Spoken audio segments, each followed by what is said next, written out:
the next part of our listing series is, once you sign a listing agreement, once we agree to all the terms in terms of length of contract, marketing price, all those different things, then it becomes time to stage.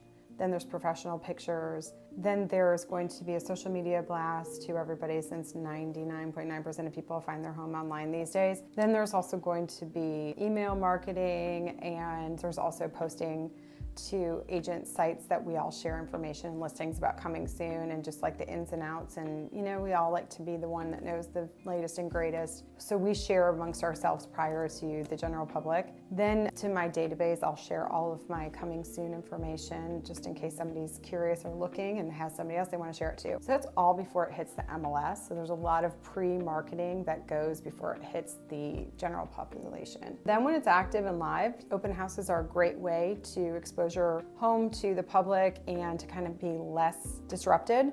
So it's a really good time to say, okay, plan for a weekend or a couple of days, just kind of be gone for a little bit, let the people come in, see the home. And then after that, it used to be in the past couple of years, you may end up with, 17 offers after a weekend.